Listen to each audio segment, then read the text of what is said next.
Magandang hapon mga katander uli. Mga katander kasi Thunderbolt kaya katander. Ah, wala na naman akong makausap dahil ako yung nag-iisa na naman dito sa bahay. Man ako makaalis. Kaya ako yung naghahanap talaga ng makausap. Nandyan kayo dito. Mukhang marami akong makakausap dito. Oo. Yeah, pinapanood ko pa rin yung mga issue sa gobyerno. Yun naman ang sikat ngayon. Yung gobyerno, binabantayan natin. Kung iba naman yung papanoorin natin dyan ng mga wala namang kakwenta-kwenta, mga komento ng mga iba na puro may mga personal naman na kakampi o motibo. Puro galit lang makikita mo pag pagmumura, pero dito pala sa kabila kumakampi dahil binabayaran. Ito puro walang binabayaran tayo. Bibigay tayo ng opinyon ayon sa tinitignan natin kung ano yung pwede nating maibigay na opinyon bilang isang estudyante, bilang isang ordinaryong mamamayan, mababang uri. Mababang klase lang tayo, hindi tayo mataas na uri. Ano bang damdamin natin, ano yung mga pananaw natin mga maliliit, yung mga nasa laylayan. Ano sinasabi nila. Pero ito, kagaya yan. Pinapanood ko rin yung kay Secretary Galvez at saka yung kay Rapi Tulfo, yung hearing ng Senado ng senador sa mga pondo ng gobyerno pinamimigay doon sa mga returnees na rebelde. General involved na naman dito, military involved na naman sa corruption daw. Pero dito kung titignan mo, no,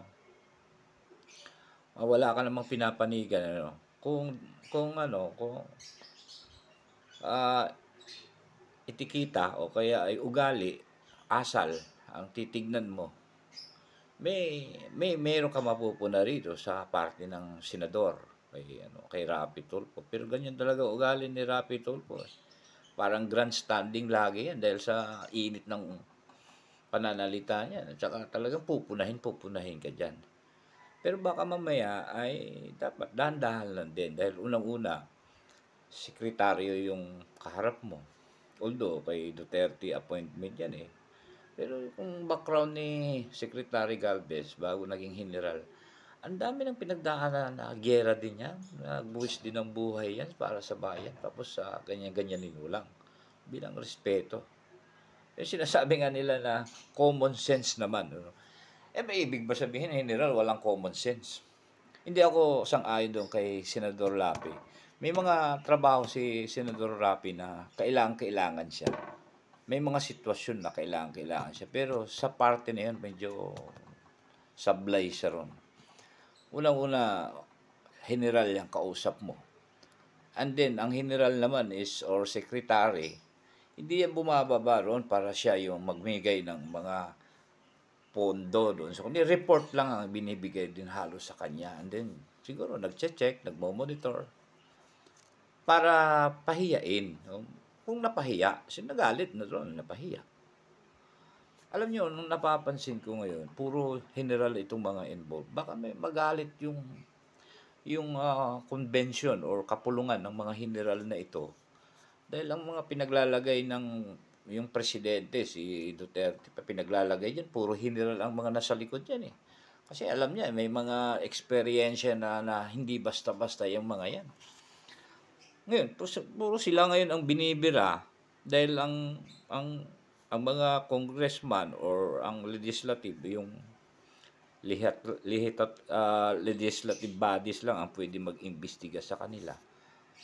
Although may mga kwan ang mga general na yan, may mga court martial yan sila na doon mo dadalhin yung problema ng isang sundalo.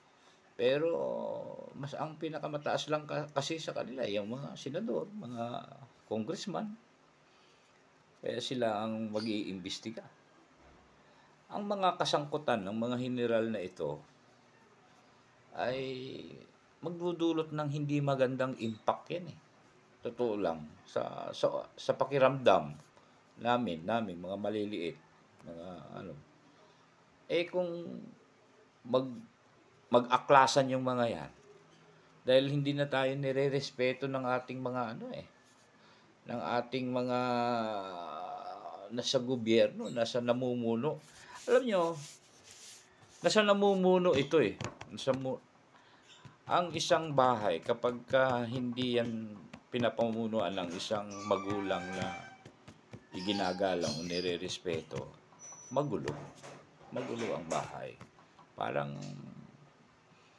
hindi katulad ng ang tatay ay talagang magulang mo ay kunting kibot mo, hambalos ka kagad.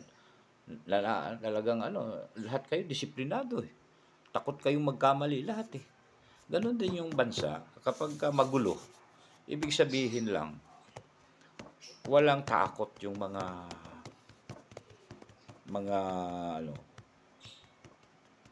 nandyan sa gobyerno at maging sa pribado.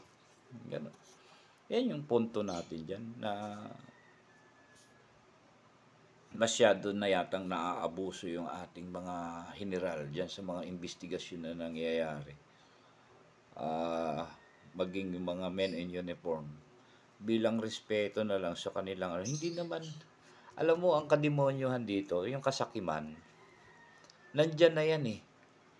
Oo, nandyan yan. Isa pa yung napapansin mo rito, yung pagka-ipokrito ba ng mga nandyan sa gobyerno. Eh, wala namang matino dyan. Sino bang malinis ang titingnan mo dyan? Pero dapat, hindi naman ganyan na pati yung pagkatao, yung balor na ng mga military natin, mga sundalo natin, eh nababaliwala na.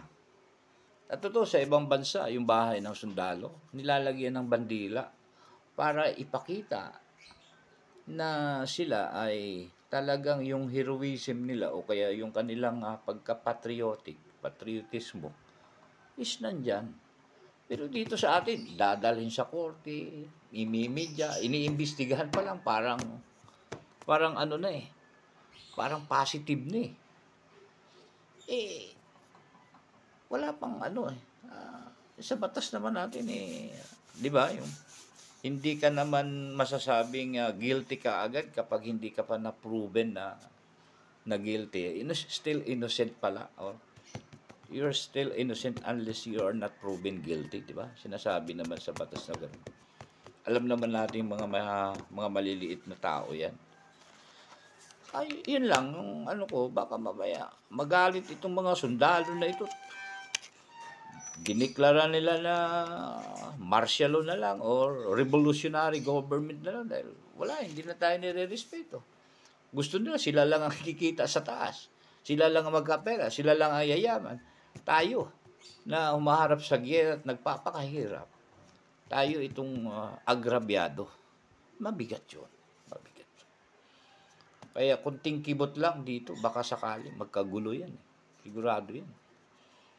Magkakagulo yan. Yung pagka-ipokrito kasi umiiral. Yung demonyo yan eh. Oo.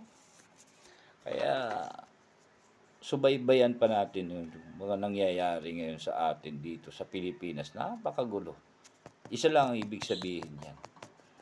Hindi kayang iswito, ang tawag sa amin sa Bisaya dyan. Hindi kayang i-handle ng namumuno o yung ama ng isang tahanan ng kanyang sambahayan. Pag hindi mo yan napapangasiwaan, magulo yan. Yan ang indikasyon ng kaguluhan na yan. Hindi mo nasuswito or napamamahalaan ng mabuti ang iyong sambahayan.